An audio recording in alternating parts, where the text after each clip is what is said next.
Hello student, good morning all of you. Welcome to VK classes. I am Vikram Kumar Gautam. बेटा आज हम class 10 के lecture number 15 में entry किए हुए हैं.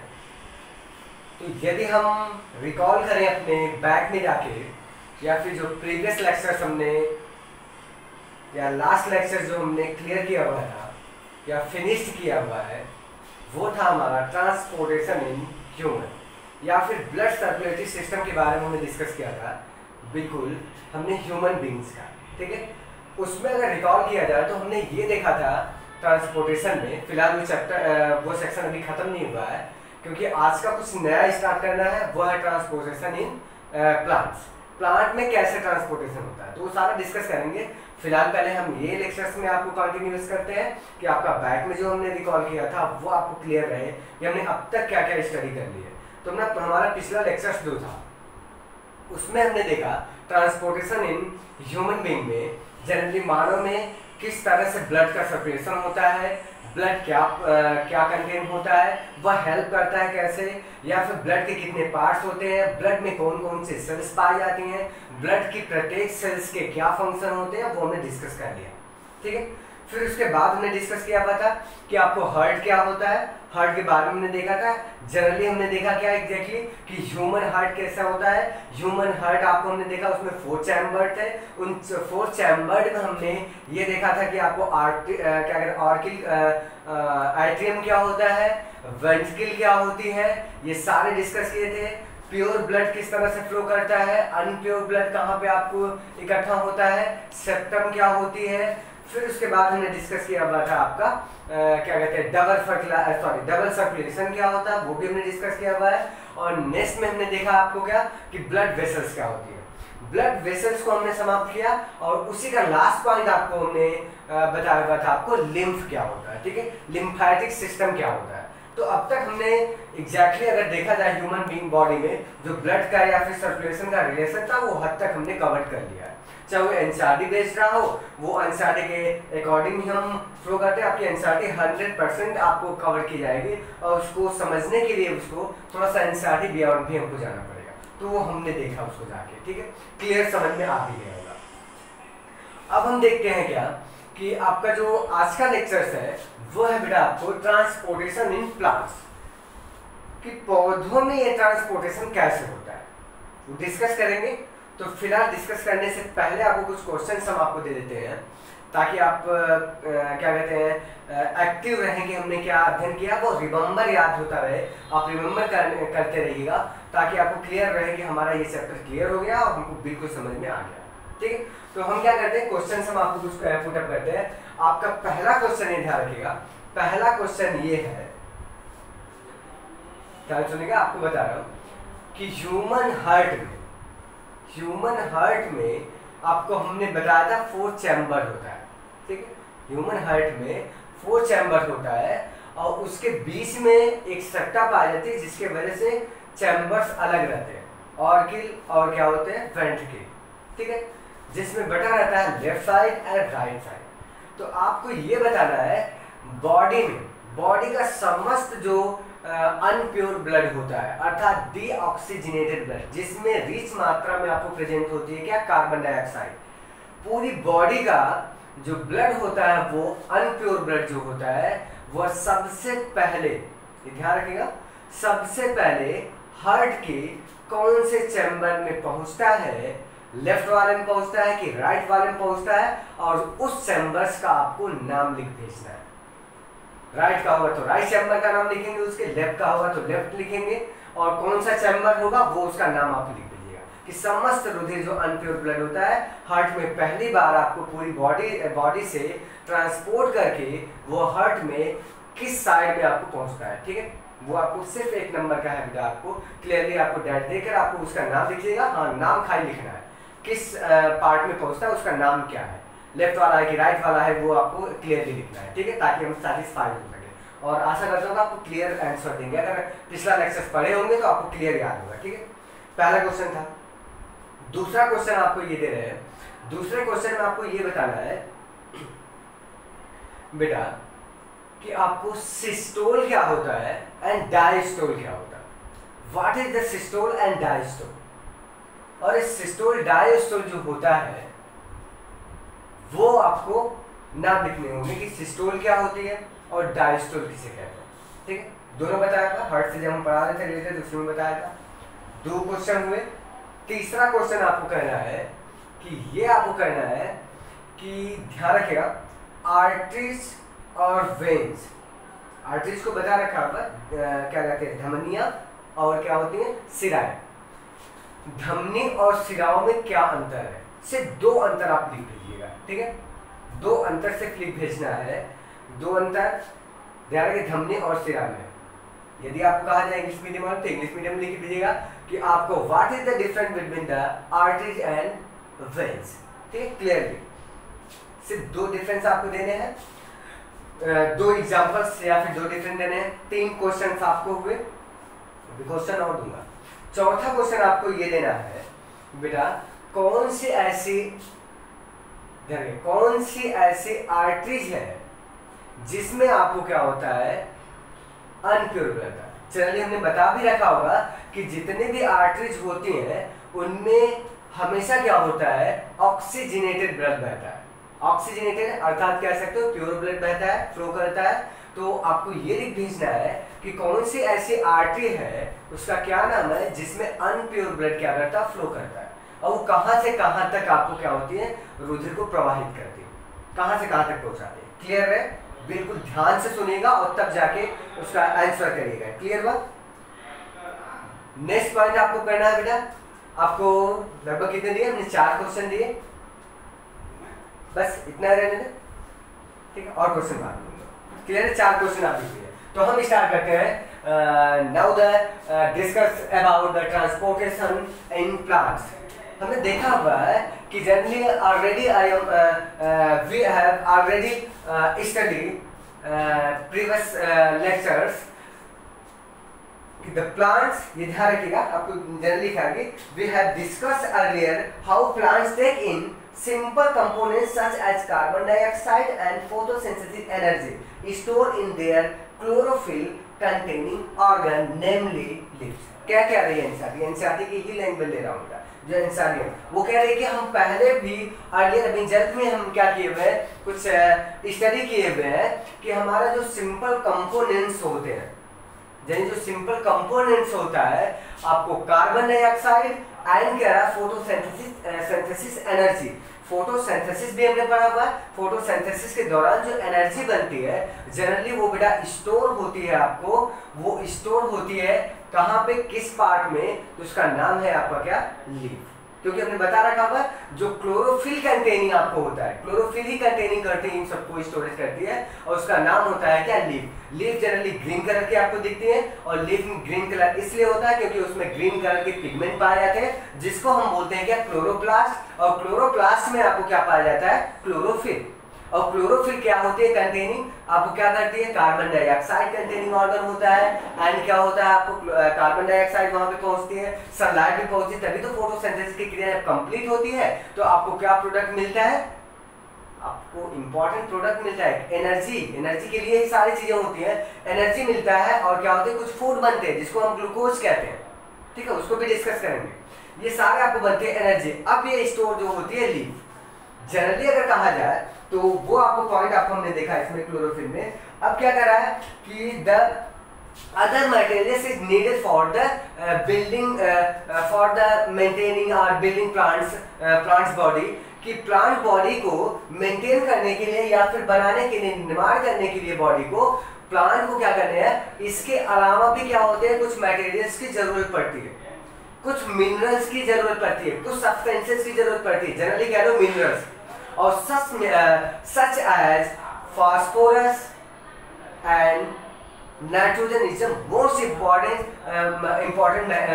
minerals or materials for the responsible for the building block, या फिर कह सकते हो building plants body, build the plant body, body की प्लांट बॉडी को क्या करते हैं, बिल्ड करने के लिए, निर्माण करने के लिए, बनाने के लिए सबसे इंपॉर्टेंट जो जरूरत पड़ती है वो हमने बताया आपको फास्फोरस उसमें से सबसे इंपॉर्टेंट होता है। और क्या होता है बेटा आपको, नाइट्रोजन। क्लियर है, माइंड खोल के सुनिएगा, ध्यान से सुनिएगा, तभी समझ में आएगा। क्लियर है, और मेरी जिम्मेदारी है, बिल्कुल समझ में आता होगा। मैं जानता हूँ कि हमारे जो स्टूडेंट हैं बहुत इंटेलिजेंट है, मेहनत करते हैं, घर पे ऐसे नहीं बैठे रहते, जो भी लेक्चर्स मैं देता हूँ पढ़ते हैं, ध्यान से पढ़ते हैं, ताकि जैसे भी ओपन हो स्कूल तो हमको ये ना लगा हो कि हमारा बहुत चीज़ लॉस चला गया। बेटा आपको ये कंफर्म हो जाए कि हाँ हमने लॉस नहीं किया है, बल्कि घर पे रह के बहुत चीज़ें हमने सीख रखी है, बहुत जानते हैं, ताकि स्कूल बेटा आपके क्या कहते हैं ओपन होते हैं तो हम शुरुआत ना करें, क्योंकि जो चीज़ें क्लियर कर ली गई है, जो चीज़ें स्टडी हम कर लिए हुए उसके आगे के अध्ययन करें, ताकि आपको बेनिफिट भी मिले, आप एग्जाम में अच्छे से प्रिपेयर होकर बैठिए। ठीक है, तो आप तैयारी करते रहिए, घर पे बैठिए, बहुत मेहनत करिए। तो ठीक है, हम सुनते हैं फिर से लेक्चर्स को कि हमने अभी भी कहा कि जो प्लांट्स होते हैं उनमें जनरली क्या होता है, जो फोटोसिंथेसिस होती है, एनर्जी उसकी स्टोर होती है, जो क्लोरोफिल कंटेनिंग आर्गन होता है वो लीफ में पाया जाता है, जनरली उसका नेम होता है, लीफ में प्रेजेंट होता है, वहां पे स्टोर किए जाते हैं, कार्बन डाइऑक्साइड भी वहीं पे स्टोर होती है। नेक्स्ट पॉइंट पे आपको कह रहा है कि जनरली उसके अलावा भी कुछ हमको मिनरल्स की जरूरत, कुछ हमको नहीं, प्लांट्स को, कुछ प्लांट्स को जरूरत पड़ती है, जो आपको रिस्पॉन्सिबल होता है नीड सबसे इंपॉर्टेंट होता है फास्फोरस एंड नाइट्रोजन। ठीक है, अब जनरली ये ध्यान रखो कि फास्फोरस और नाइट्रोजन की क्या होती है, उनको बड़ी इंपॉर्टेंट क्या होती है, जरूरत पड़ती है। इसलिए क्या होता है जनरली उनमें क्या होता है, इसको मेंटेन करने के लिए वो उनकी बॉडी को बनाता है। जैसे फॉर एग्जांपल एनसीईआरटी में भी एनसीईआरटी बड़ा अच्छा दिया हुआ बेटा, वही देते हैं एनसीईआरटी दिया हुआ। तो फॉर एग्जांपल पे लेते हैं तो जनरली अगर देखा जाए तो ये जो मिनरल्स और नाइट्रोजन हमने देखा हुआ है, जनरली नाइट्रोजन तो आपको गैस के रूप में पाया जाता है, वो नाइट्रोजन के रूप में नहीं लेते हैं, वो नाइट्रेट्स के रूप में, ध्यान से सुन लीजिएगा, नाइट्रोजन को गैसेस के रूप में नहीं लेते हैं वो, क्योंकि कुछ बैक्टीरिया होते हैं बेटा स्वाद में सबसे ज्यादा बैक्टीरिया पाए जाते हैं। ध्यान रखिएगा, हमारे क्लास में पढ़ेंगे तो हम बताएंगे, डिस्कस करेंगे। फर्स्ट ईयर हमारा रहेगा क्लास 11 में चैप्टर में बैक्टीरिया है, उसमें बिल्कुल डिस्कस करें। तो कुछ आपको वो बैक्टीरिया होते हैं जो बड़े हेल्पफुल होते हैं ह्यूमन बींग्स के लिए, अदर ऑर्गेनिजम्स के लिए। तो वो क्या करते हैं, इस गैसियस नाइट्रोजन को क्या करते हैं, चेंज करते हैं बेटा, चेंज करके वो नाइट्रेट में बदलते हैं और वो मिट्टियों में पाया जाता है। ठीक है, तो अब क्या बात आई कि ये सच है, आपको सिर्फ फास्फोरस और नाइट्रोजन से ही बात नहीं बनती है, बहुत सारे मिनरल्स हैं। आपको अदर साइड वाली बुक में देखोगे बोल दिया, कैल्शियम दिया होगा, मैग्नीशियम दिया होगा, फास्फोरस हमने कहा, नाइट्रोजन का नाइट्राइट्स कहा, जिसको नाइट्राइट्स बोल सकते हो, नाइट्रोजन का ही रूपांतरित भाग होता है, नाइट्राइट हुआ, बहुत सारे ये सारे मिनरल्स आपको क्या होते हैं, is present is enough in the soil, सबसे ज्यादा मात्रा में आपको प्रेजेंट होते हैं कहां पे, सॉइल में।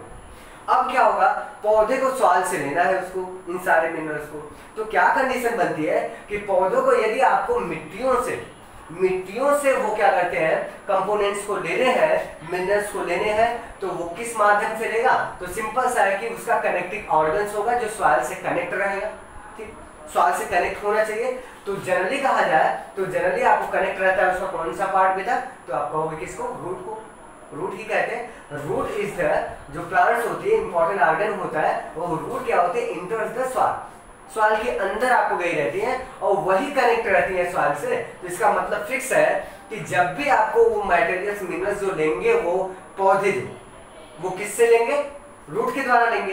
अब ध्यान से सुनो, रूट के द्वारा लेंगे, लेकिन सारे मटेरियल्स आपको कहाँ पे जाने चाहिए, कहाँ पे आपको देखो कहाँ पे बढ़ रहा है, किसके पास, वहाँ लीफ हमने बताया ना, लीफ के पास है। अब इसको वहां तक पहुंचाना, तभी तो फोटोसिंथेसिस वगैरह में भाग ले रही है वहां पे। तो अब वो सारे मटेरियल वहां पे जा रहे हैं, तो वो मटेरियल किसके माध्यम से जाएगा, तो आपको वाटर के माध्यम से जाएंगे। ठीक है, वाटर में ही सारे वो मिनरल्स खुले रहते हैं, तो हम वाटर का ट्रांसपोर्ट अलग से दिया है, उसको हम डिस्कस करेंगे। फिलहाल आपको समझने के लिए सारे कोरिलेट करके हम पढ़ेंगे तो हमको क्लियरली समझना है। अब देखो वो वाटर के माध्यम से वहां लीफ तक पहुंचाना है। यदि आपको क्या हुआ कि पौधे, यदि आपको क्या कहा जाता है, इंसान जो लिखा हुआ है, यदि आपको क्या कहा जाए कि यदि उसकी बॉडी डिजाइन प्लांट्स की जो सिंपल प्लांट्स है, स्मॉल प्लांट्स है, उनकी बॉडी स्मॉल है, तो सिंपल तरीके से सारी बॉडी का अटैच रहता है, वो क्या होता है, सॉइल से। तो वो सिंपल डिफ्यूजन द्वारा क्या करते हैं, वो सारे प्रोसेस को कंप्लीट कर लेते हैं। उनकी सारी बॉडी जो होती है अटैच होती है, जिन्हें उसमें रूट नहीं होता है। स्मॉल वाले प्लांट्स कुछ आपको जनरली आपको नाम दे तो बेटा हमने कहा ना कि आपको बहुत सारे डिफ्रेंशिएट नहीं होगा, हर क्लास में मिलेगा, आपको मिल जाएगा। क्या कहते हैं कि हम बताएंगे वहाँ पे आपको कितने प्लांट्स की कैटेगरी बताएंगे, आपको क्या होती है, शैवाल क्या होती है, ब्रायोफाइट्स क्या होते हैं, टेंडोफाइट्स क्या होते हैं, जिम्नोस्पर्म क्या होते हैं, एंजियोस्पर्म क्या होते हैं, ये सारे डिस्कस करेंगे। प्लांट्स कैटेगरी है, इसकी क्लासिफिकेशन साथ देखेंगे भी आगे भी हम सॉरी आपने नहीं 9th में थोड़ा बहुत पढ़ाया होगा, ठीक है। तो वो सारे जो होते हैं ब्रायोफाइट्स शैवाल्स होती है ना, ये सिंपल प्लांट्स में आते हैं। तो इनकी बॉडी ऐसी बनावट रहती है बेटा कि ये डायरेक्टली क्या होते हैं अटैच रहते हैं किससे, सॉइल से। तो वो सिंपल डिफ्यूजन द्वारा, ध्यान रखिएगा, सिंपल डिफ्यूजन द्वारा, डिफ्यूजन भी जानते हो, डिफ्यूजन सिंपल से जानते हो कि डिफ्यूजन प्रोसेस क्या होता है। डिफ्यूजन सिंपल डिफ्यूजन द्वारा क्या होता है, विसरण जिसे कहा जाता है। डिफ्यूजन के द्वारा वो क्या करते हैं, वो आपको क्या होते हैं, एब्जॉर्ब कर लेते हैं और सारी सेल को पहुंचा दिया जाता है। लेकिन यदि कहा जाए प्लांट्स की बॉडी क्या होती है, हर क्लास के प्लांट्स हैं उनकी बॉडी क्या होती है, डिजाइन अलग से है, ब्रॉडर है, लार्जर प्लांट है, हाईएस्ट प्लांट है, तब तो उनकी डिस्टेंस बहुत होगी इस क्या कहते हैं सॉइल की, मिनरल्स की, सॉइल की और किसकी, लीफ की। जैसे आपको जनरली क्या है, सिकोया सबसे बड़ा प्लांट 366 फीट क्या होती है उसकी लेंथ है, तो 366 फीट सोचो कि कितने ऊपर तक है, 366 फीट, वहां तक उसको मिनरल्स लेकर जाकर पहुंचाना है। तो वही तो हमको बिल्कुल समझना है, सारे क्लियर हो जाएंगे। अब कहानी सुनो कि उनमें आपको क्या करना पड़ता है, उनमें ये सफिशिएंट नहीं होता है डिफ्यूजन, वो डिफ्यूजन के द्वारा पूरा कंप्लीट नहीं कर पाता। तो उनमें क्या होता है, उनमें एक सिस्टम पाया जाता है जिस सिस्टम के माध्यम से वो क्या होते हैं वहां तक आपको पहुंचाया जाता है, ठीक। वहां तक वो क्या करते हैं, ट्रांसपोर्ट करते हैं और वहां तक क्या करते हैं, पहुंचाए जाते हैं उनकी बॉडी की, और वो आपको ट्रांसपोर्ट क्या होते हैं, क्लियर होते हैं। अब आपको रहते हैं energy need differ between different body design, plant do not move. अब क्या रहा कि एनर्जी जो होती है वो आपको डिफरेंट प्लांट में डिफर आपको रिक्वायरमेंट होती है उसकी, क्यों, क्योंकि उसकी बॉडी की डिजाइन पे डिपेंड करता है। यदि प्लांट हार्ड है, उसकी बॉडी डिजाइन कुछ कॉम्प्लेक्स टाइप का, तो उसको एनर्जी की ज्यादा रिक्वायरमेंट होगी। यदि आपको वैसी नहीं है, स्मॉलेस्ट प्लांट से उसको एनर्जी की क्या होती है, एनर्जी की रिक्वायरमेंट क्या होती है, कम होती है। तो उसके आधार पर सारी चीजें प्रक्रियाएं होती रहती है। लेकिन अगर देखा जाए, अगर ह्यूमन से कंपेरिजन करें हम लोगों, तो उनमें क्या होता है, प्लांट्स में वो स्थानबद्ध रहते हैं, वो मूवमेंट नहीं कर पाते, मूव नहीं कर पाते, इसलिए हद तक आप कह सकते हो कि उनमें एनर्जी की रिक्वायरमेंट क्या होती है, कम होती है, ठीक। एनर्जी की रिक्वायरमेंट क्या होती है, कम होती है बेटा। अब क्या कंडीशन आती है, इस एनर्जी की जो रिक्वायरमेंट होती है, आपको जनरली क्या होता है, ये इसके ट्रांसपोर्ट जो होते हैं बड़े स्लो टाइप होते हैं। ह्यूमन बीइंग के ब्लड की तरह बहुत तेजी से सारा चीज ट्रांसपोर्ट नहीं करता, बड़ा स्लोली टाइप का होता है, ठीक है। वो स्लो मोशन से आपको बड़ा फास्ट ट्रांसपोर्टेशन नहीं होता है in comparison to human being. Human या फिर एनिमल्स के कंपैरिजन में प्लांट्स में ट्रांसपोर्टेशन का सिस्टम बहुत फास्ट नहीं होता, वो स्लो होता है, क्योंकि उसको एनर्जी ज्यादा नहीं चाहिए होती, तो धीरे धीरे एनर्जी रिक्वायरमेंट रहती है, उसी के हिसाब से उसका ट्रांसपोर्ट चलता रहता है। क्लियर हो गया, वो हमने समझ लिया कि उसका रहता है। अब वो ट्रांसपोर्ट जो सिस्टम होता है उसको ऑपरेट करने के लिए, ध्यान रखिएगा, प्लांट में क्या होती है, जैसे बहुत बड़े पौधे हैं, उसको ऑपरेट करने के लिए, संचालित करने के लिए, ये सिस्टम को वहां तक मिनरल्स को पहुंचाने के लिए या फिर ट्रांसपोर्ट के लिए उनको क्या होती है, कुछ सिस्टम की आवश्यकता होती है। वो सिस्टम में देखिए, वो सिस्टम कौन बनाता है, तो बड़ा इंपॉर्टेंट दिया है कि plant transport system will move energy store for leaf and raw material from root. ये ध्यान रखिएगा, जो लीफ में स्टोरेज की गई है, क्योंकि रूट को भी एनर्जी चाहिए, तो एनर्जी कहाँ बन रही थी, लीफ में। लीफ से एनर्जी कहाँ आएगी, रूट के पास भी सेल है बेटा, उनको भी आपको क्या बोले एनर्जी चाहिए सर्कुलेशन के लिए, सारे प्रोसेस के लिए। तो लीफ का अगर वहां से मूव करके रूट के पास चाहिए, और रूट से आपको क्या होता है, मिनरल्स कहाँ पे जाता है, आपको लीफ के पास। अब इन दोनों को ट्रांसपोर्ट करने के लिए वो सिस्टम में क्या होता है, उन दोनों के दिया है कि आपको क्या होती है, एक इंपॉर्टेंट दिया हुआ कि these two from root these two pathway are constructed as independently organized conducting tubes। उनके लिए क्या होती है, एक कंडक्टिंग ट्यूब मिलती है। ट्यूब मतलब नलिकाओं की संरचना पाई जाती है, जो पूरी बॉडी में उनका जाल बिछा रहता है, और वो ट्यूब्स जिसे कहते हैं बेटा, वो ट्यूब्स दो है, और इसके दो पार्ट आपको पाए जाते हैं, दो माध्यम होंगे जो उनको ले जाने का काम करता है, और कुछ क्या होते हैं ले आने का। ये तो कह सकते हो मिनरल्स में वाटर को वहां तक पहुंचाने का ले जाने का काम कर रहा है, एक वो पार्ट हुआ, और वहां से जो मटेरियल बना हुआ प्रोडक्ट जो बना हुआ फोटोसिंथेसिस दौरान वो अदर पार्ट्स में क्या होता है ट्रांसपोर्ट करने के लिए आपको पाया जाता है, वो अलग पार्ट होता है। तो दो आपको लिखा हुआ इंसान 2 पार्ट आपको पाए जाते हैं, जनरली 2 पार्ट होते हैं और उसमें ट्यूब्स पाई जाती है, और वो ट्यूब्स आपको क्या है तो ध्यान रखिएगा, वो ट्यूब्स का नाम है बेटा आपको जाइलम एंड फ्लोएम। नाम सुना होगा जाइलम एंड दूसरा लिखिएगा फ्लोएम।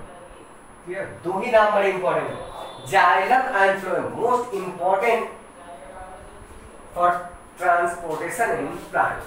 प्लांट्स के ट्रांसपोर्टर में सबसे इंपॉर्टेंट रोल जो प्ले करता है वो ट्यूब्स का नाम जो अगर पूछा जाए तो आप बताओगे किसको, जाइलम को, एंड किसको बताओगे, फ्लोएम को बताओगे। तो अब हम देखेंगे कि जाइलम क्या होती है और फ्लोएम क्या होती है। तो हमने जाइलम और हमने अर्लियर क्या तो पिछले क्या कहते हैं क्लास में पढ़ा हुआ 9th में हमने ही बताया, मुझे बिल्कुल याद है कि आपको हमने बता रखा होगा बेटा क्लास 9th में, कि आपको बता रखा हुआ, सॉरी क्लास 9 में बता रखा हुआ कि टिश्यू पढ़ा होगा, प्लांट टिश्यू पढ़ा होगा, डिफरेंट टाइप। प्लांट टिश्यू कितने टाइप के होते हैं भूल गया, 2 टाइप्स के, मेरिस्टेमेटिक टिश्यू और एक बताया था क्या परमानेंट टिश्यू।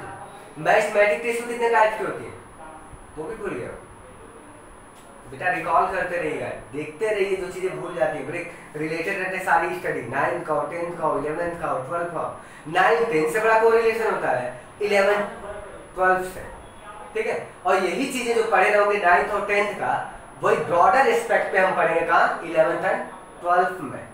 तो बड़ी इंपॉर्टेंट है ये बेसिक फंडामेंटल है 9th और 10th का।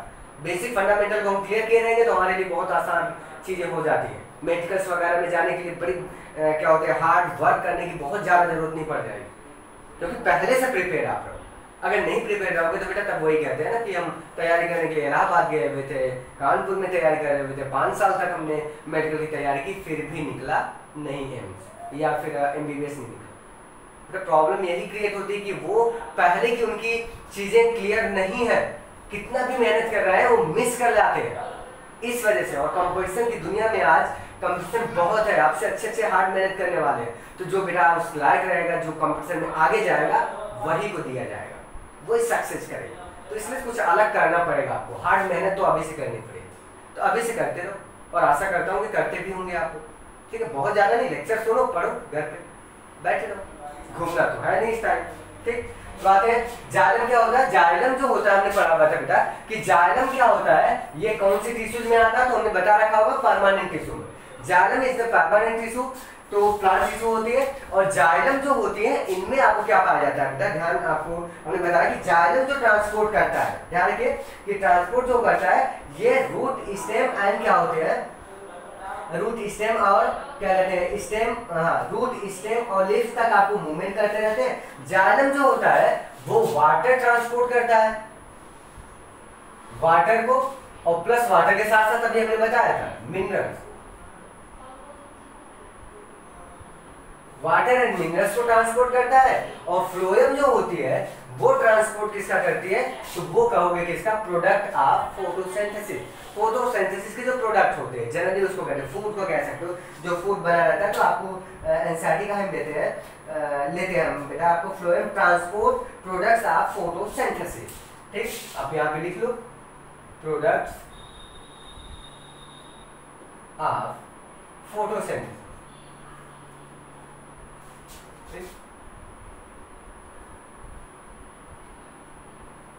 Products of photosynthesis. क्लियर हो गया। इसके द्वारा इसका क्या होता है, ट्रांसपोर्ट होता है। बस इतना सा आपको दिया हुआ था, और जनरली आपको दिया हुआ कि आप क्लास में देखा था, ये दिया है we have studied the structure and this tissues in detail in class 9। अच्छा है, इन सारी पढ़ो तो सब साफ साफ लिखा होगा। लास्ट लाइन में लिखा हुआ है कि इस टिश्यूज के बारे में, जाइलम और फ्लोएम एक टिश्यूज होती है, इन टिश्यूज के बारे में हमने पढ़ा होगा किसमें, क्लास 9 में।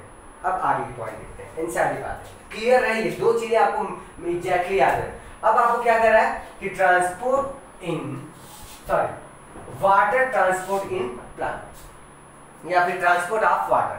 सबसे पहला देखते हैं जो हमने ऊपर का लिखा था, जो जाइलम भाग ले रही थी, तो ट्रांसपोर्ट ऑफ वाटर का देखते हैं। Transport of water, transport of water, water का ट्रांसपोर्ट कैसे होता है? तो आप बताओगे किसके द्वारा होता है? वही अभी अभी लिखा था, जाइलम।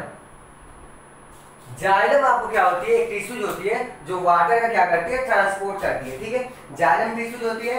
अब जाइलम टिश्यूज में आपको क्लियर करना, जाइलम टिश्यूज में हमने कई प्रकार के आपको वर्ड वहां पे 9th में दिए थे, 9th की बुक पढ़िएगा, उसमें हमने लिखा हुआ कि इस टिश्यूज को बनाने वाले आपको कौन कौन सी सेल्स होती है, कुछ आपको अलग अलग डिफरेंट टाइप की सेल्स होती है। उसमें से आपको नाम आपको यहाँ पे लिख देता हूँ, दो जो होती है इंपॉर्टेंट होती है, जो वाटर में भाग लेती है, बाकी आपको वाटर ट्रांसपोर्ट में भाग लेती है। तो वो होती है कौन सी? तो वो होती है जाइलम वेसल्स होती है, एंड क्या होती है? याद है आपको? याद है सर? जाइलम ट्रैकिड्स होती है, जाइलम ट्रैकिड्स एंड क्या होती है बेटा? Vessel, xylem vessels. क्लियर है? याद है? तो आपको वेसल्स और ट्रैकिड्स जो होते हैं वो वाटर ट्रांसपोर्ट में क्या करते हैं? भाग लेते हैं। कॉन्टिन्यूअस क्या होता है? ये आपको जनरली आपको फैले रहते हैं रूट में, स्टेम में, लीफ में, तो एक दूसरे से कॉन्टिन्यूअसली वो क्या होते हैं? कनेक्ट रहते हैं, ठीक है। ध्यान रखिएगा, ये कॉन्टिन्यूअसली क्या होते हैं? वो कनेक्ट रहते हैं। और इसके बाद at the root cells is connected with the soil actively take up ions. वो क्या होता है कि जनरली रूट की जो सेल्स होती हैं, इसमें आंसर भी मेरा जैसे देखा जाए कि रूट की जो सेल्स होती हैं वो कनेक्ट रहती है किससे? सॉइल से। तो वो सॉइल से पहले क्या करती है? आयंस को क्या करती है? एब्जॉर्ब करती है। आयंस क्या करती हैं? वो आयंस को क्या करती हैं? आयंस को ले लेती है, एंड दीज क्रिएटर्स ये difference in the concentration of these ions between the root and the soil. और इन्हीं आयंस की वजह से उनके कंसंट्रेशन में क्या होता है? आपको क्या होता है? डिफरेंशन आता है, या फिर आपको भिन्नताएं आती हैं, जिसकी वजह से ही ध्यान सुनेगा, बड़ी इंपॉर्टेंट लाइन लिखा हुआ है, साथ ही इंपॉर्टेंट लाइन है ये भाई, कि क्या कह रहा है कि जनरली रूट की जो सेल्स होती है वो कनेक्ट रहती हैं किससे? सॉइल से। अब सॉइल में जो होगा वो देख लो ना, रूट बेटा बनाता हूं फिर ये आपको इसके अंदर सॉइल, इसमें रूट हेयर निकलेंगे, ये सारे रूट है, रूट हेयर आपको कुछ काटते हैं, ये कनेक्ट रहती है, सॉइल की कुछ करे हैं, सारी सॉइल भरी हुई है, इससे कनेक्ट रहती है। इससे वो क्या करती है? आयंस को क्या करती है? लेती है।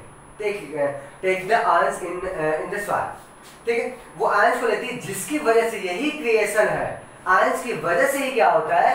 रूट के कंसंट्रेशन में और प्लस किसके डिफरेंस आ जाता है? बिटवीन द सॉइल कंसंट्रेशन में, सॉइल के और रूट के कंसंट्रेशन में डिफरेंशिएशन आपको उत्पन्न होता है, जिसकी वजह से क्या होता है? वाटर, देखो root and soil, water therefore move into the root from the soil.